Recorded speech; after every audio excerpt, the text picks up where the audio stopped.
noches. Lo mismo para la gente que nos está viendo a distancia. Es para mí un placer tener con nosotros al doctor Salvador Amezquita Pérez. Y quisiera aprovechar no solo para agradecerle todo su apoyo, sino también para felicitarlo por el grupo que ha formado y que nos ha permitido cada vez de alguna manera mantenernos a la vanguardia en la información. Ahora con el sistema de streaming que nos permite cubrir más áreas de información, de educación a distancia. Bien, para no retrasarnos más, el día de hoy vamos a tener la plática en intervencionismo en vía biliar. Adelante, por favor.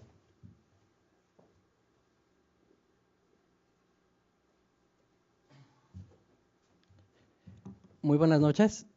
Bienvenidos a esta que es la última sesión de alfabetización visual en radiología de este ciclo de la mesa directiva de la Sociedad Mexicana de Radiología del 2014 al 2016.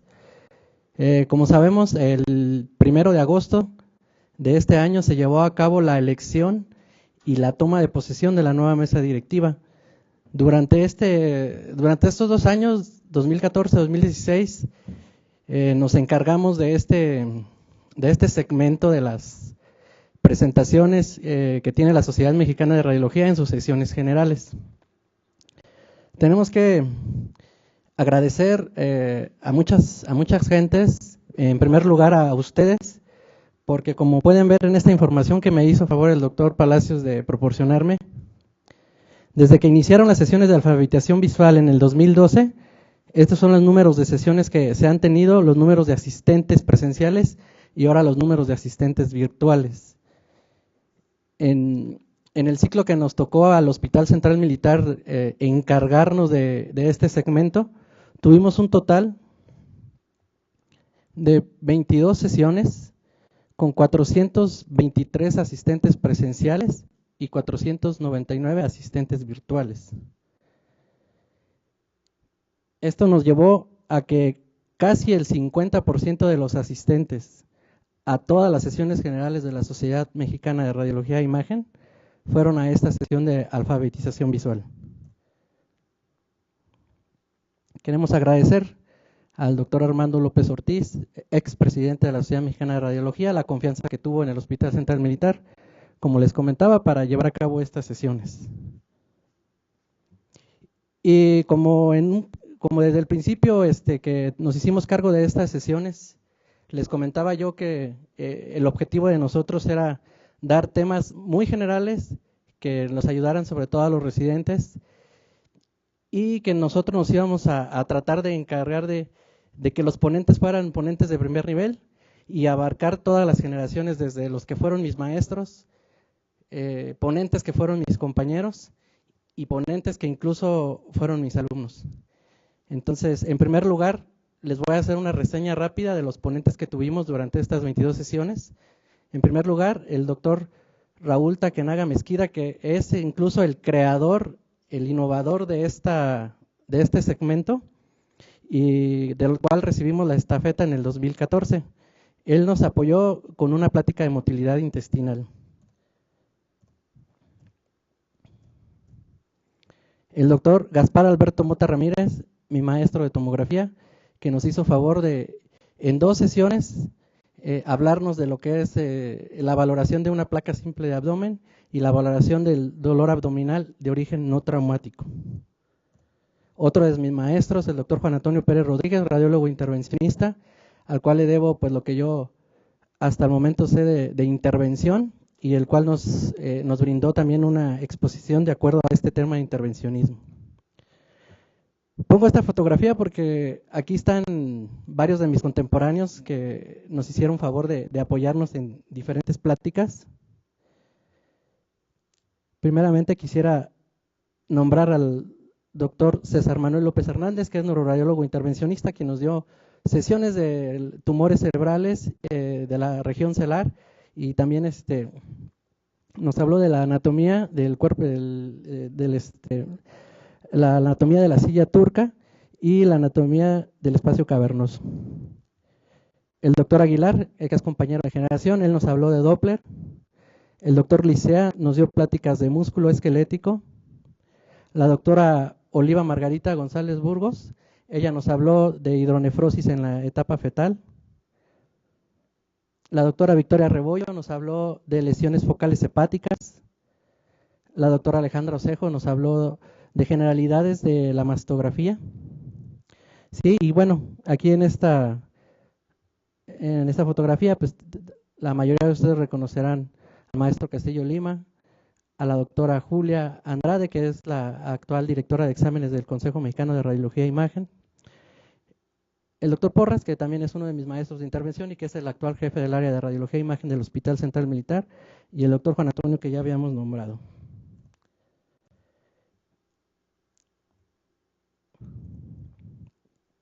La doctora Ana Luisa Mendizábal Méndez también es una de mis contemporáneas y ella es súper especialista en imagen cardíaca y también hizo favor de venirnos a regalar una plática. El doctor Jaime Bravo, neuroradiólogo clínico y de imagen, el cual nos brindó una plática de tumores cerebrales. Y bueno, estos dos médicos, radiólogos militares, pues ya me tocó ser yo su maestro. No les llevo muchos años, nada más les llevo 3, 4, pero pues ya me tocó estar adelante de ellos. El doctor Juan Luis Ortiz León, que nos brindó una plática de lo que es el informe radiológico, y la doctora Perla Angélica, que nos apoyó con una plática de generalidades del PET-CT. En especial también quiero agradecer, y también lo mencionamos al principio de que nosotros tomamos las riendas de este segmento de pláticas, que no únicamente nos íbamos a enfocar a los radiólogos militares, también nos hicieron favor radiólogos civiles de dar pláticas, como el doctor Manuel Calimayor Villalobos, el cual nos dio plática de Doppler carotidio, nos dio una plática del Doppler en la edad fetal, y la doctora San Juanita Flores Limas, la cual nos dio una espléndida cátedra de los espacios del cuello por tomografía. Y bueno, con esto quiero concluir lo que fue el resumen de lo que nosotros realizamos durante estos 2 años. Gracias a todos mis ponentes que hicieron favor de venir a regalarnos sus pláticas, y bueno, vamos a utilizar una frase del argot en el lugar que yo trabajo, en el que, bueno, pues creo que la misión se cumplió. Y bueno, después de que yo fui el coordinador de 21 sesiones, pues creo que por lo menos tenía que dar, aunque sea la última, ¿no? Y bueno, vamos a ver las generalidades del intervencionismo en la vía biliar. Los antecedentes del intervencionismo en la vía biliar datan desde principios del siglo pasado, con estos autores donde ellos ya realizaban colangiografía percutáneas, pero ellos las hacían transoperatoria, inyectando directamente a la vesícula biliar y posteriormente realizando radiografías simples.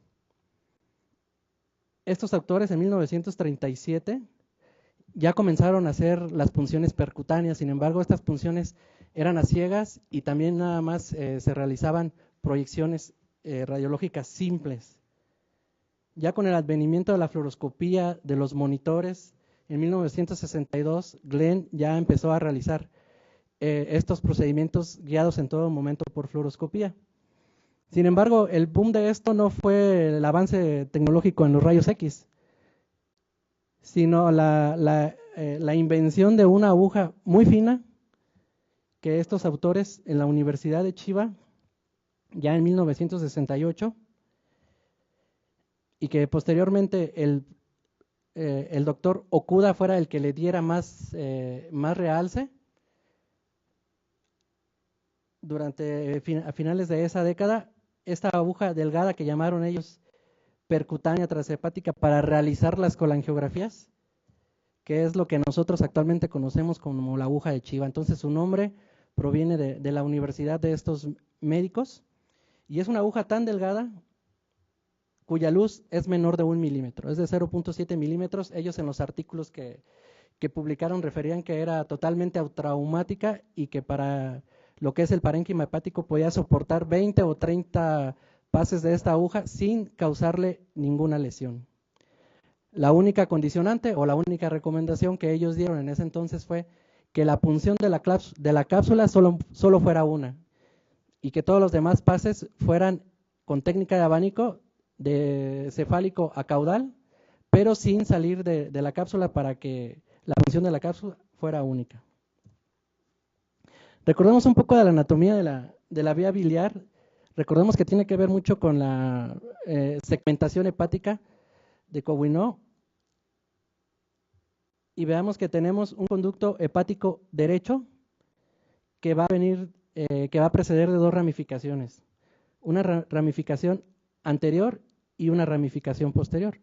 ¿Cómo la vamos a reconocer en la colangiografía? La que tiene un trayecto vertical es la rama derecha anterior y va a drenar los segmentos 8 y 5. La que tiene un trayecto horizontal va a drenar los segmentos hepáticos 7 y 4 y así es como la vamos a reconocer.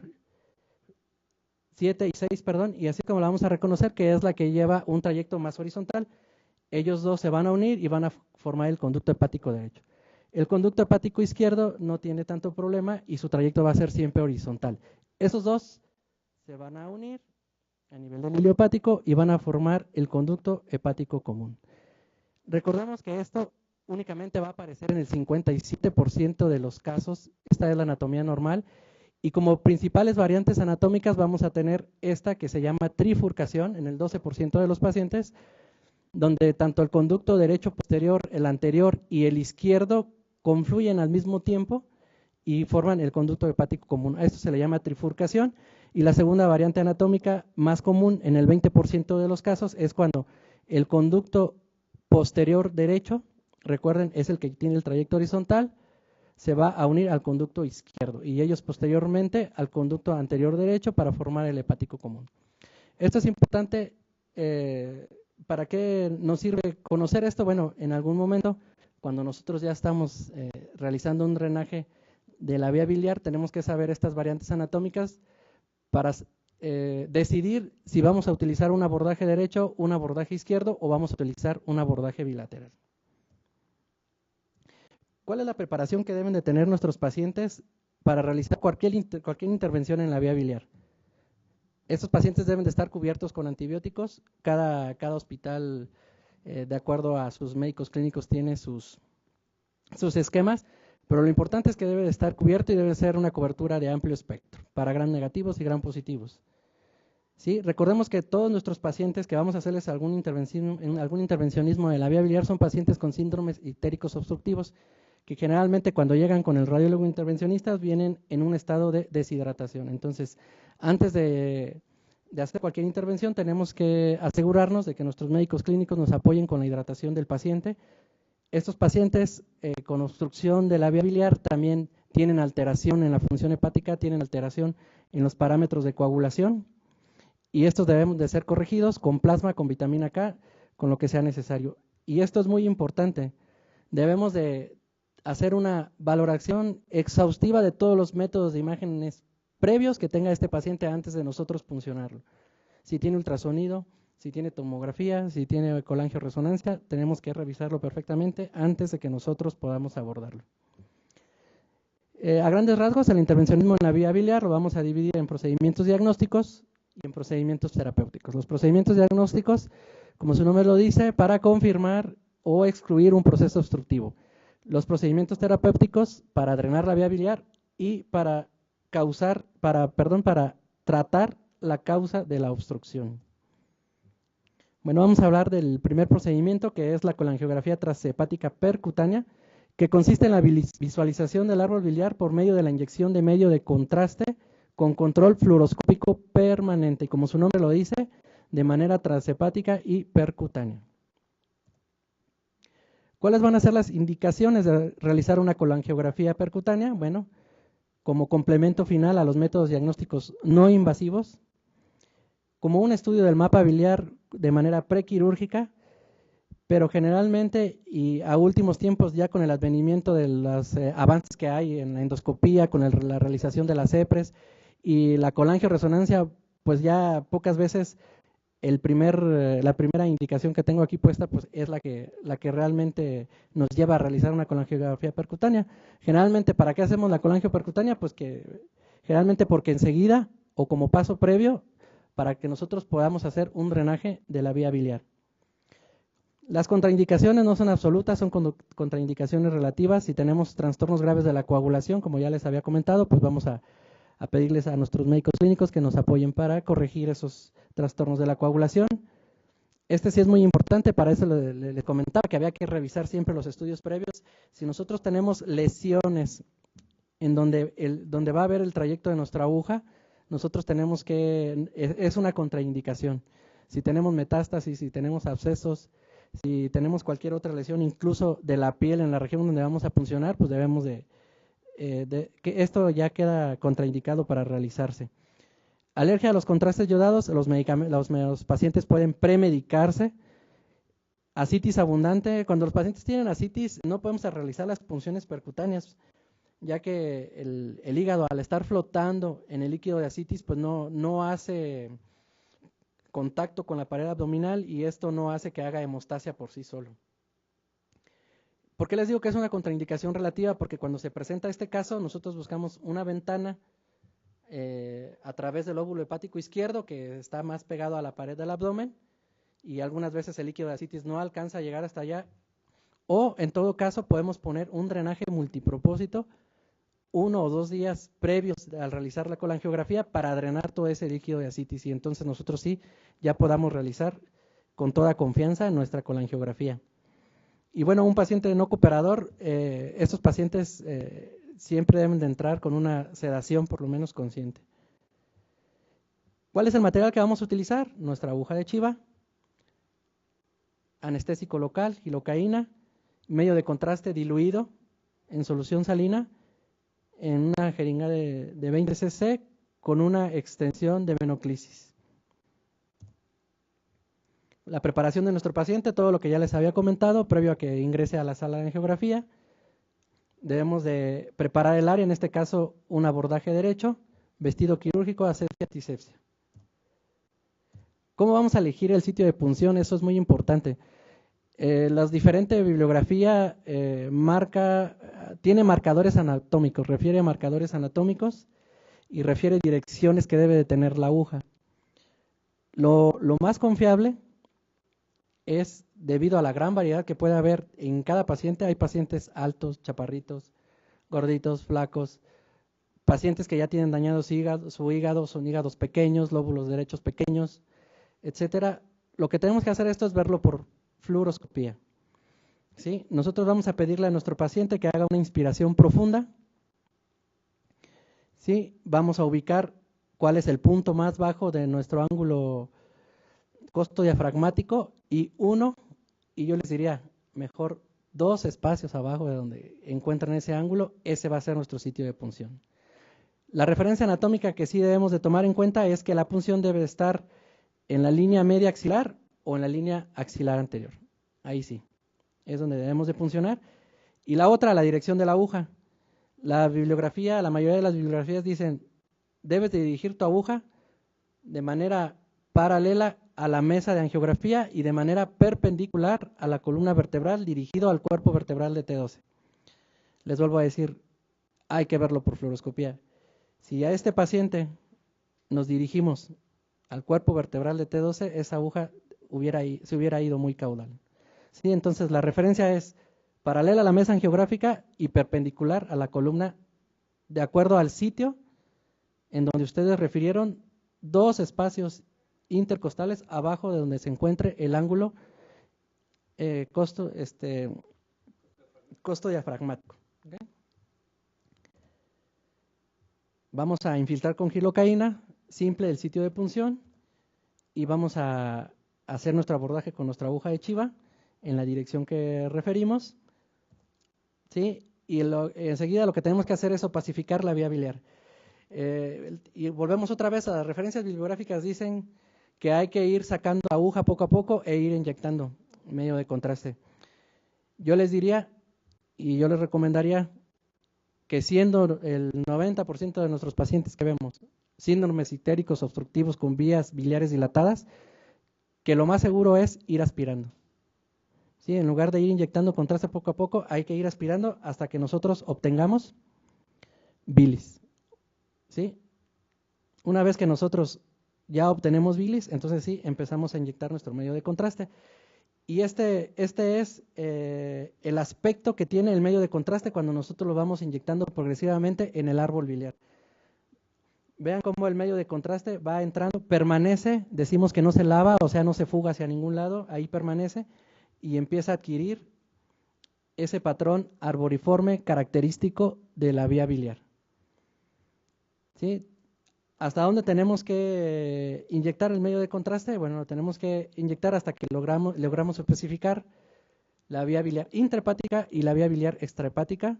Debemos de saber identificar si ya tenemos una obstrucción y algo que es muy importante, no debemos de sobredistender con medio de contraste tratando de vencer estenosis o tratando de ver que el contraste pase hacia el intestino. No debemos de sobredistender el árbol biliar, porque entonces podemos causar bacteremias en nuestros pacientes.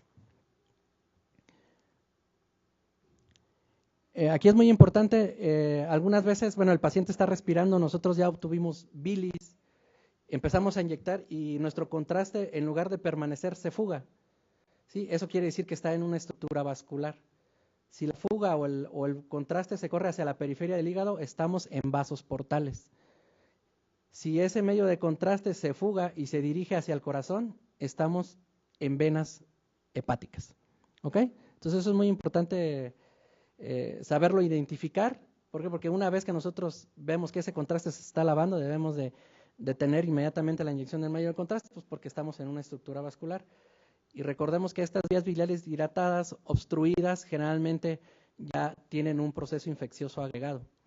¿Sí? Entonces debemos de tratar de tocar lo menos posible las estructuras vasculares para evitar bacteremias, incluso choques sépticos en los pacientes que estamos realizando estos procedimientos.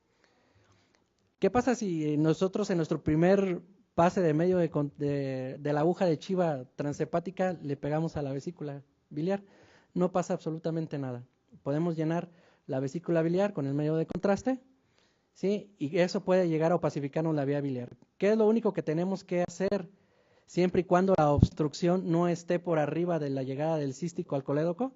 Podemos dar a nuestra mesa angiográfica una posición de Trendelenburg para que el medio de contraste que ya está pasando hacia el colédoco pueda regresar hacia la vía biliar intrahepática y así poder pintar nuestro árbol biliar. El porcentaje de éxito de esta técnica, 97 a 100% en una vía biliar dilatada, no debemos de tener problema. El problema o lo que podemos tener más complicación es cuando tenemos que abordar una vía biliar no dilatada. Y generalmente, ¿cuándo vamos a abordar una vía biliar no dilatada? Generalmente en pacientes posoperados de colecistectomía laparoscópica, en los cuales hay lesiones de la vía biliar. Entonces, esa vía biliar está fugando, está haciendo bilomas, está haciendo colecciones intraabdominales y la vía biliar no está dilatada. Entonces, algunas veces sí tenemos que intervenir esa vía biliar, tenemos que hacer una colangio percutánea para ver dónde está la lesión que se le realizó a esa vía biliar, y sí tenemos que abordar una vía biliar no dilatada. Aquí sí, pasamos nuestra aguja de chiva, vamos retirando nuestra aguja y vamos inyectando poco a poco medio de contraste, porque al no estar dilatada es muy, muy difícil que la aguja de chiva entre a un conducto y alcanzar a aspirar una cantidad suficiente de bilis para que ese retorno llegue hasta nuestra jeringa. Complicaciones, hemorragia, lo cual se contrarresta si nada más, como les decía, realizamos una sola punción a esa cápsula. Biloma, igual, si realizamos la menor cantidad de pases a ese parénquima hepático.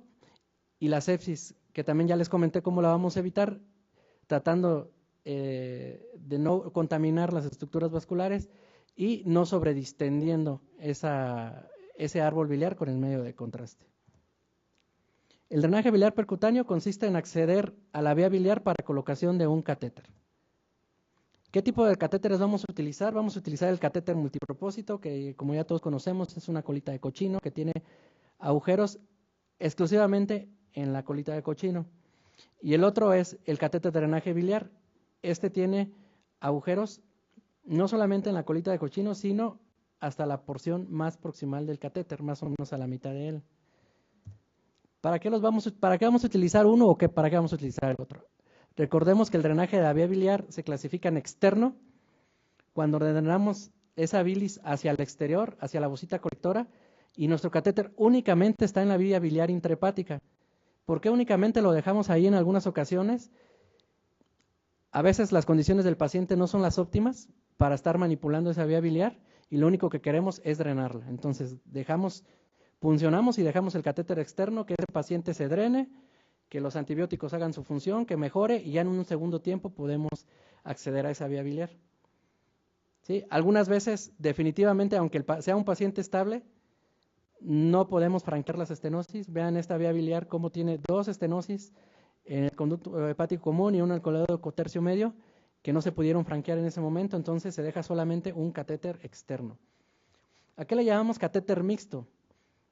Es el catéter que, como ya les había dicho, tiene agujeros desde aquí hasta la punta y que va a drenar la vía biliar en 2 direcciones. Hacia el exterior, a nuestra bolsa colectora, y a través de la estenosis, con estos agujeritos que están aquí, hacia el intestino. Esto es lo más fisiológico y es lo preferible. Es lo que debemos de tratar de hacer cada vez que reponemos un drenaje biliar percutáneo. ¿Ok? ¿Por qué es lo más fisiológico? Pues porque la bilis se va a ir al intestino, se va a ir al duodeno. ¿Ok? Cuando no se puede realizar, bueno, pues dejamos el catéter externo y pues ya le daremos un segundo tiempo a esa vía biliar. ¿Cuáles son las indicaciones del drenaje biliar percutáneo? Drenaje prequirúrgico, paliativo, algunas veces nos sirve de tratamiento. Pacientes graves, como les digo, para tratar una colangitis. Cuando el abordaje endoscópico por CEPRE falló, no pudieron pasar el ámpula de Vater. ¿Sí? Y como paso previo para la colocación de un stent. Las contraindicaciones, las mismas que la colangiografía percutánea. Y cuando tenemos lesiones estenóticas intrahepáticas múltiples, ¿sí? Lo cual nos debería de llevar a realizar múltiples punciones, poner múltiples catéteres. Y bueno, eso no es lo más indicado para estos pacientes.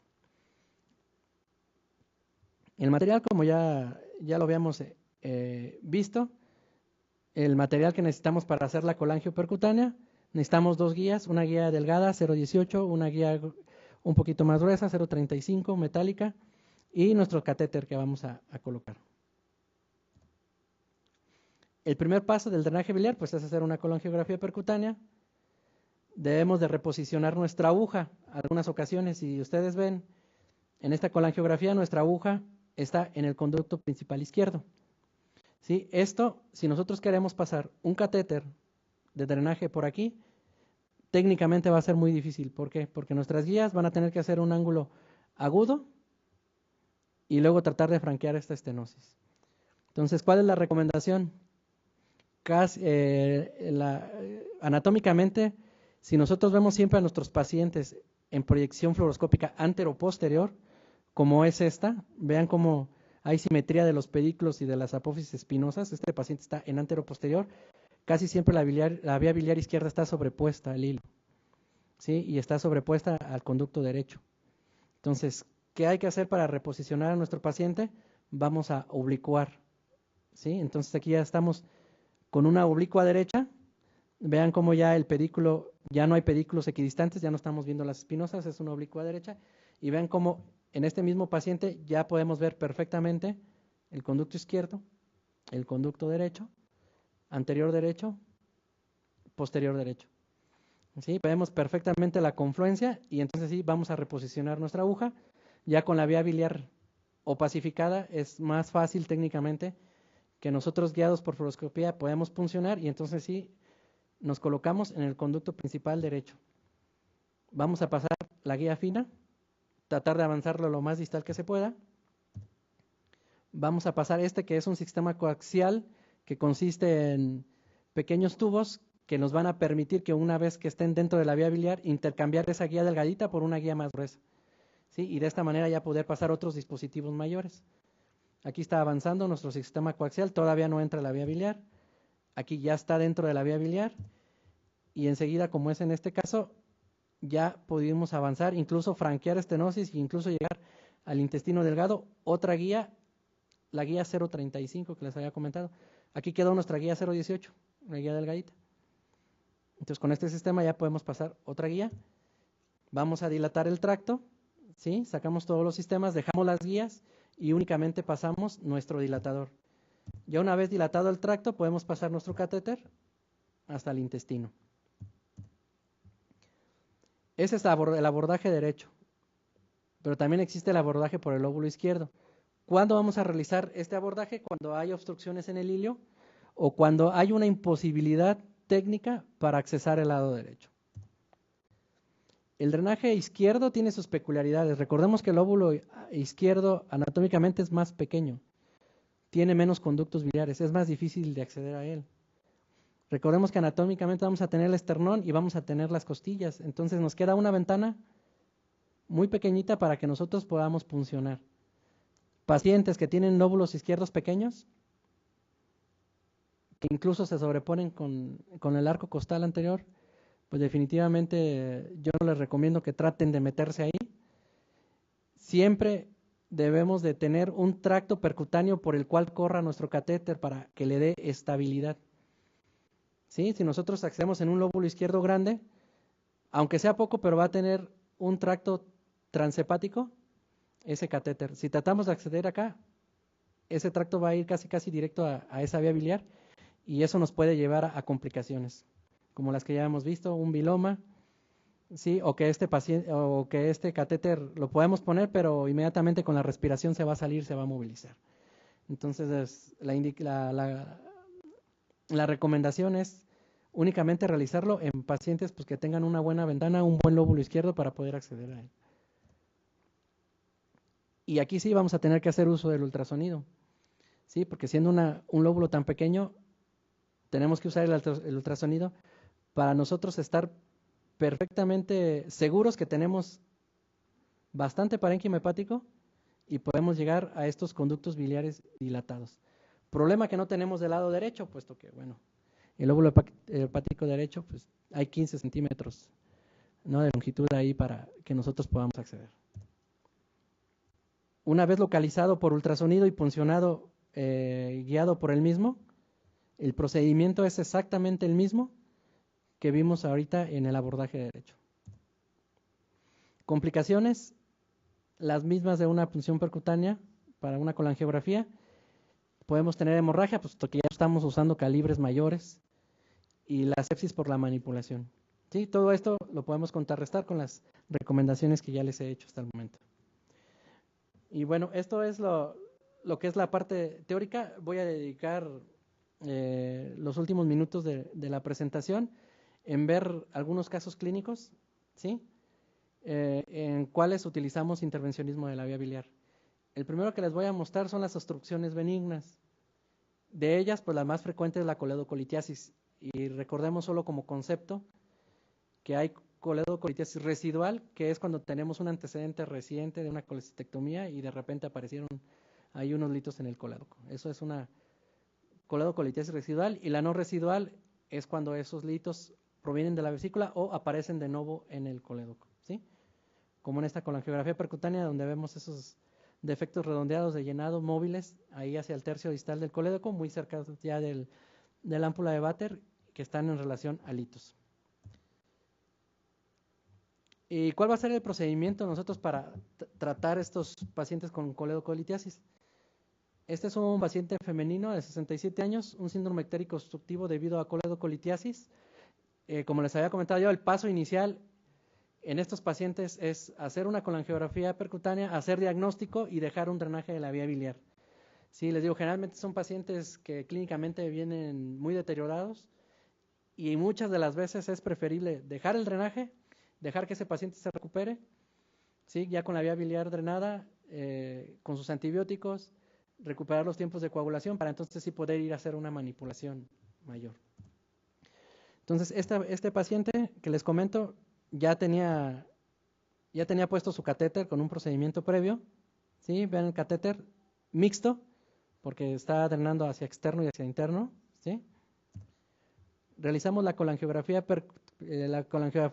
transcatéter y vean cómo tiene este paciente, tiene defectos de llenado redondeados móviles ahí en el tercio distal del colédoco, incluso se ven que son dos.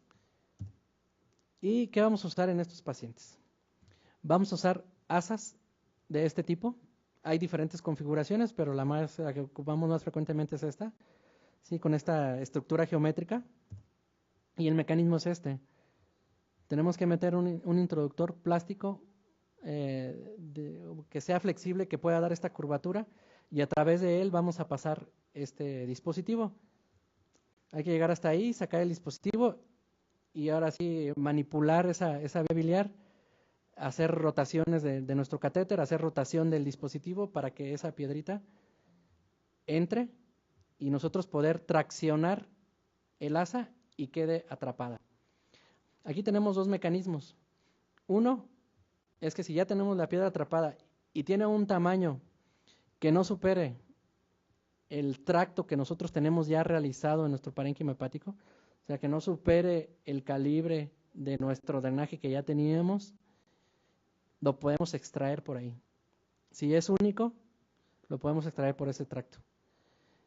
Yo les recomendaría que no hiciéramos eso. Sí, está descrito, pero hemos visto, o al menos la experiencia que nosotros tenemos en el hospital militar, es que a menos de que sea muy pequeñita la piedra y casi salga por el sistema que estamos utilizando, sacarlo por arriba. Si no, lo recomendable es hacer esto. Vean cómo tenemos aquí,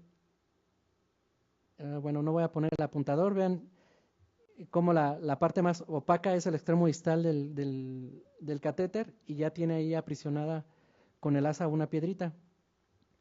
¿Sí? En el segundo video vemos cómo nuestro catéter ya pasó al intestino, ya se llevó esa piedra hacia abajo y ahora lo que hay que hacer es hacer el mecanismo inverso, meter el asa y liberar esa piedrita. Y ya, está en el intestino y esa piedrita saldrá en algún momento. ¿Ok? Eso es eso es lo que yo les recomendaría. Las piedras que son muy grandes, generalmente los litos biliares, sobre todo los de formación en novo en el colédoco, no son tan duros y se fragmentan a la hora que uno está haciendo estas manipulaciones. Entonces, el simple hecho a veces de aprisionarlos y presionarlos contra el catéter traccionando el asa hace que se fraccionen. Y por un mecanismo natural van a vencer el ámpula de Vater y van a salir. ¿Sí? Los que tengamos aprisionados y que nos dé oportunidad de pasarlos hacia el duodeno, bueno, pues hay que pasarlos hacia el duodeno. Vean el control de este paciente.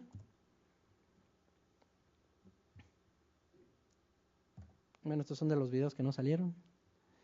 Pero esta es la colangiografía final.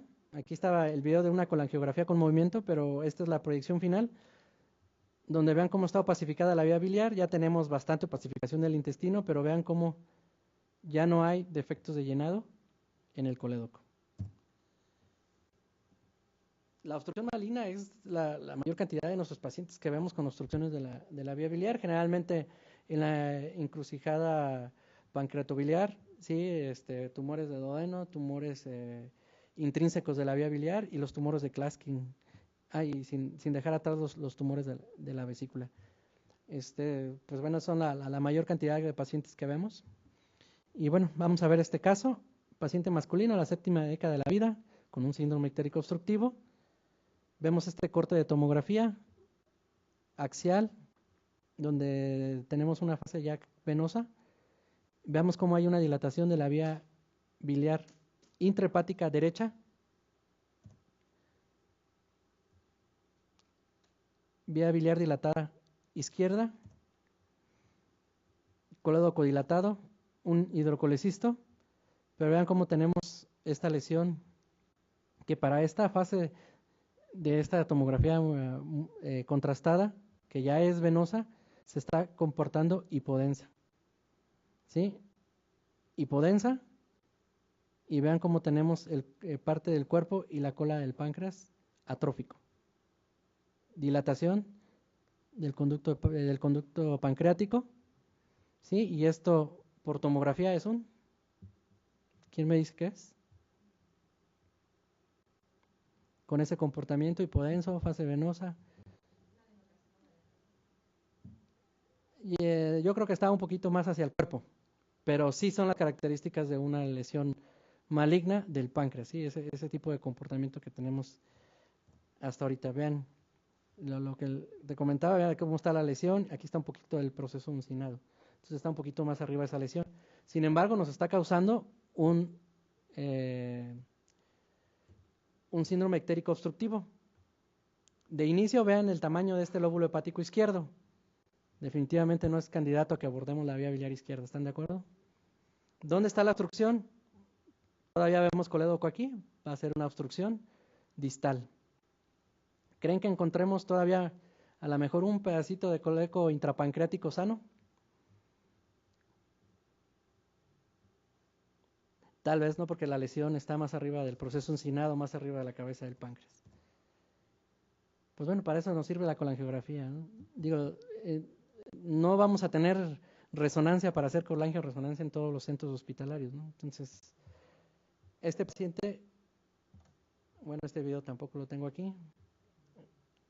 Este tampoco corrió. Bueno, tenemos aquí ya realizada la colangio percutánea, ya está puesto un catéter, ¿sí? Y vean cómo hay una dilatación moderada, puesto que ya está drenado con el catéter. Este paciente se hizo en 2 tiempos, ¿sí? Primeramente se hizo la colangio percutánea, se puso el catéter y una semana después se intervino ya esa obstrucción, ¿sí? Vean cómo está moderadamente dilatada la vía biliar derecha, la vía biliar izquierda.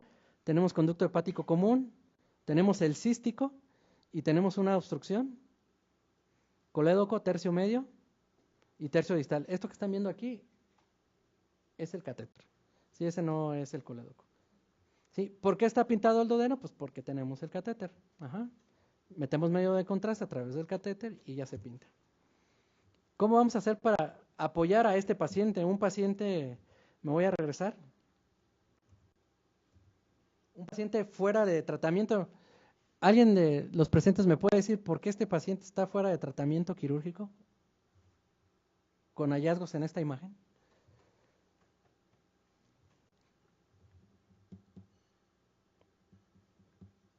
Vean cómo ya hay compromiso de estructuras vasculares.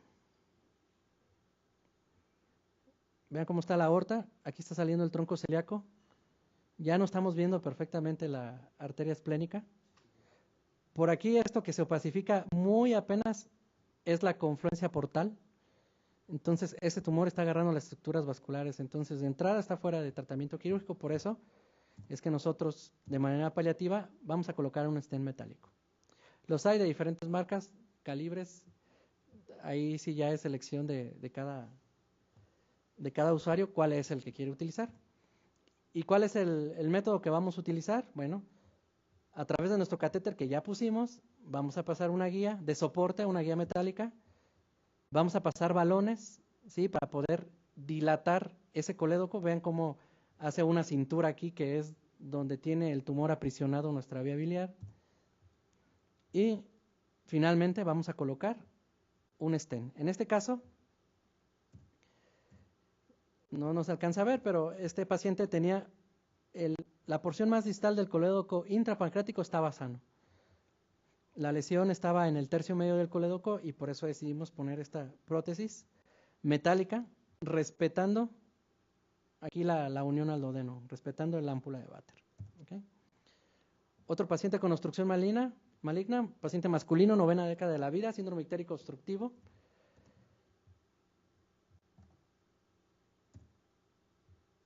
Que bueno, aquí se empalmaron las imágenes, pero vean cómo tenemos dilatación de la vía biliar derecha, dilatación de la vía biliar izquierda y tenemos esta masa irregular en el, pues ahora sí que en el hilio hepático, heterogénea pero de perominio hipodenso.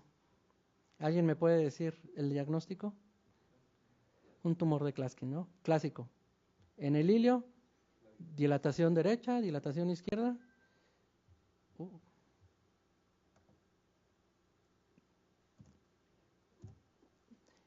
Entonces, vean aquí la dificultad técnica para este procedimiento. Ya se abordó la vía biliar derecha, se está opacificando la vía biliar derecha, se opacifica un poquito del colédoco, pero vean cómo, por más contraste que se le pone, no se logra opacificar la vía biliar izquierda. Entonces, ese es el tumor que está aprisionando el hilio hepático. Entonces, este paciente tiene indicación de abordar la vía biliar izquierda. Sí. Si no, todo el lóbulo izquierdo no va a quedar drenado. Entonces, guiado por ultrasonido, aguja de chiva, encontramos un conducto izquierdo. Aquí si se fijan, ya con una guía ya está franqueada la estenosis del lado derecho, ya está hasta el duodeno. Se está dilatando la vía biliar izquierda. Se pone nuestro sistema coaxial con nuestra guía delgadita, ¿sí? Y ya en este caso ya también se franqueó la vía biliar, se franqueó la estenosis izquierda. Vean cómo aquí hay dos imágenes puntiformes radioplacas. Bueno, pues aquí ya estamos teniendo un balón, sí, que está empezando a dilatar ese conducto izquierdo. Ahora tenemos un balón dilatando el conducto hepático derecho. Ya que tenemos predilatadas nuestras estenosis, ya podemos poner nuestros sistemas para liberar las endoprótesis. Así es el aspecto fluoroscópico del sistema de la endoprótesis cuando todavía no están liberadas. Vean, ahí están el extremo proximal y el extremo distal del lado izquierdo, el extremo proximal del lado derecho, el extremo distal del lado izquierdo, del lado derecho, perdón. Y aquí están ya liberadas. Vean cómo ya se ve el enmayado de nuestras dos vías biliares. Y este es el aspecto del control, medio de contraste del lado izquierdo, medio de contraste del derecho, pasando hacia el colédoco distal que está sano y pasando hacia el duodeno. Siempre que ponemos una prótesis tenemos que dejar de seguridad para el control por lo menos una semana o hasta 10 días, drenajes mixtos habituales. ¿Por qué? Porque esos pacientes, por la manipulación que hemos realizado, pues seguramente tienen hemofilia, tienen coágulos. Si nosotros terminamos la intervención ahí y sacamos todos nuestros sistemas, probablemente esas prótesis se vayan a tapar rápido, etcétera. Entonces tenemos que dejar nuestros drenajes mixtos de seguridad para posteriormente hacer un control, una colangio por esos dos catéteres y ya retirarlos en un segundo tiempo. Un paciente con CA de esófago, vean cómo está engrosado el tercio distal del esófago, sí, pero también tiene su síndrome ictérico obstructivo, pero tenemos este aspecto del hígado, totalmente lleno de lesiones metastásicas. Se vean algunos puntitos ahí de vía biliar derecha dilatada, pero alguien por fluoroscopía puede decirme, no, pues seguro que vas a pasar y no le vas a pegar a una de esas lesiones, pues seguro que le vamos a pegar, ¿no? Está totalmente tapizado de metástasis. Afortunadamente, este paciente tiene un lóbulo izquierdo generoso, que al parecer nos está dando una pequeña ventana donde no hay lesiones o no hay lesiones tan evidentes y podemos abordarlo por ultrasonido para drenar esa vía biliar. Vean aquí cómo ya está funcionada la vía biliar, ya metimos contraste. Vean cómo esas metástasis están haciendo estenosis arrosariadas de la vía biliar. Vean cómo están adelgazados estos conductos, el conducto izquierdo, la confluencia, la porción proximal del conducto hepático común. Están realizando estenosis segmentarias y paciente muy grave, con leucocitosis 20,000 y con hipotensión, fiebre. Pues de alguna manera, ¿cómo lo íbamos a apoyar? Pues drenando, pues aunque sea la vía biliar izquierda y a ver qué tanto podía mejorar con eso, ¿no? Entonces, ahí está ya funcionada la vía biliar izquierda, nuestra guía de seguridad, nuestra guía 035, y pues aquí ya estamos metiendo un drenaje y bueno, ya apoyamos en algo a este paciente. Otro paciente con CA de la cabeza de páncreas, pero este paciente tiene un detalle. En algún momento en donde lo trataron previamente de llegar con nosotros, vía endoscópica le pusieron una prótesis plástica. Tal vez en ese momento pensaron, no lo sé, pero una prótesis plástica para tratar una lesión maligna no es lo adecuado, no es lo correcto. Entonces, este paciente ya tiene un síndrome ictérico obstructivo cuando llega con nosotros y una prótesis plástica disfuncional. Vean aquí cómo nosotros estamos metiendo el medio de contraste. Aquí hay medio de contraste de un estudio tomográfico previo, porque se le hizo una tomografía previa a esto, pero vean cómo está aquí una prótesis plástica que se puso vía endoscópica, pero no está drenando hacia el intestino. Esta prótesis está disfuncional. Como primer paso que tenemos que hacer es drenar esa vía biliar, porque volvemos a lo mismo, el paciente estaba delicado con principios de colangitis. Entonces ven aquí como ya tenemos un sistema coaxial y ya logramos franquear estenosis que está aquí abajo por un lado de la prótesis plástica metiendo en nuestra guía 035.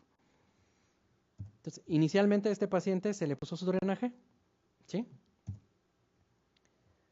Y vean aquí ya el segundo tiempo.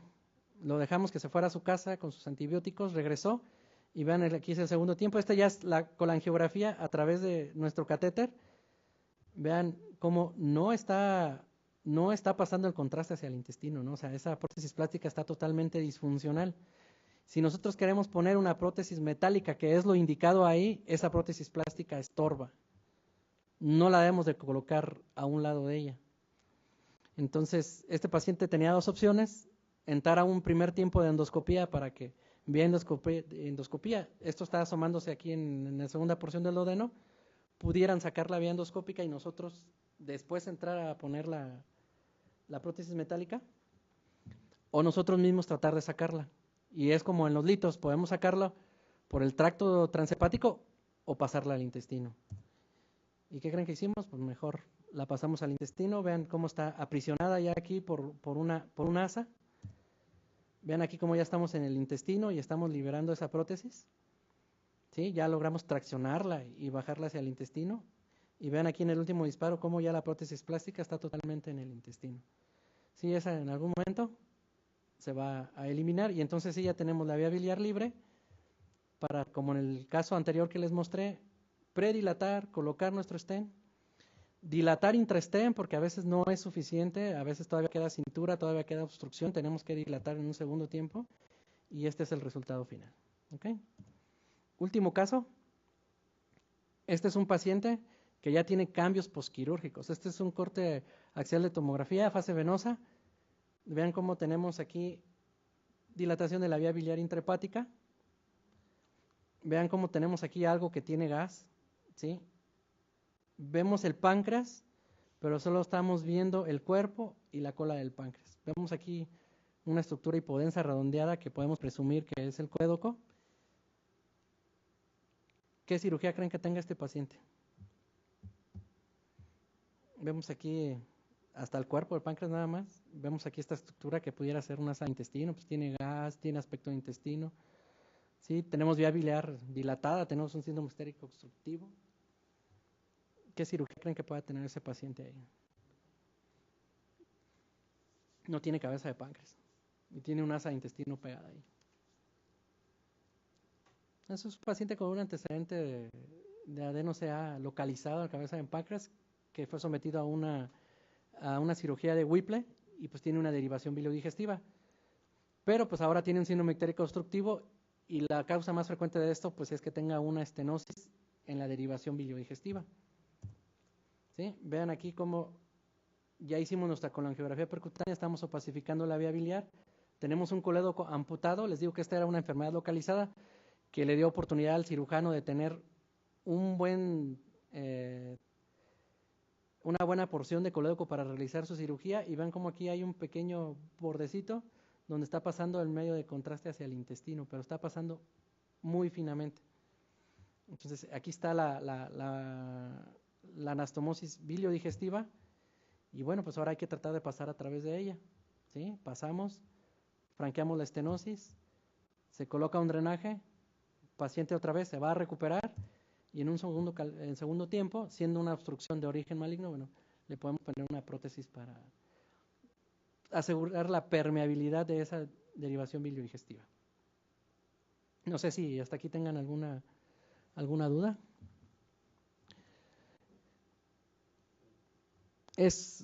Fue un paseo por las nubes demasiado rápido, el tema es muy extenso. Traté de ponerles casos clínicos para ejemplificar el tratamiento, pero bueno, yo siempre les digo a mis residentes, a mí me gusta mucho la vía biliar porque cada paciente se me hace un reto, ¿no? No hay pacientes iguales, las obstrucciones no son iguales, las lesiones no son iguales y les digo, se me hace todo un reto abordar esas vías biliares. Aquí les presento las imágenes, las fotos ya con las guías pasadas hasta el intestino, ¿sí? Pero algunas veces navegar, tratar de franquear las estenosis, pues sí nos cuesta mucho trabajo. Y les digo, me gusta mucho y les digo yo a mis residentes que la vía biliar es muy traicionera. Nosotros creemos que ya la tenemos dominada, pero la verdad es que no. Tenemos que nunca confiarnos y siempre tener mucho cuidado para evitarle complicaciones a nuestros pacientes. Me faltó, yo creo que lo único que me faltó fue ponerles un ejemplo de una lesión quirúrgica de la vía biliar, pero creo que fuera de eso les presenté un caso clínico representativo pues, de las principales indicaciones del intervencionismo terapéutico percutáneo de la vía biliar. Entonces, si no tenemos preguntas, no sé si hay alguna pregunta.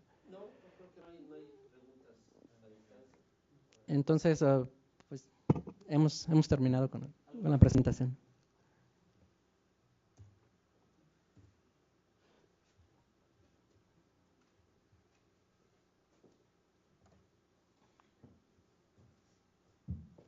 Doctor, muchas gracias. Una charla interesante. Me recordó mi época de residente en el Hospital Militar. Compartí los mismos maestros que él, el doctor Alcántara, el doctor Castillo Lima. Fui compañero de Porras, un año allí en el hospital. Y efectivamente estos casos son casos de mucha paciencia. Se puede uno llevar horas tratando de que la guía logre franquear una estenosis. Pero cuando se logra es tan placentero y ver que al día siguiente el paciente mejora bastante. Se empiezan a despintar, mejora su estado general. La verdad se siente uno muy bien. Y cuando a veces los cirujanos están atorados, no saben qué hacer y recurren al radiólogo intervencionista, es mucho lo que uno a veces puede ofrecerles. Y se trabaja así, con paciencia, poco a poco. La verdad es muy agradable. Y con respecto a lo que decía el doctor de los casos quirúrgicos, a veces no son tan pocos como uno cree.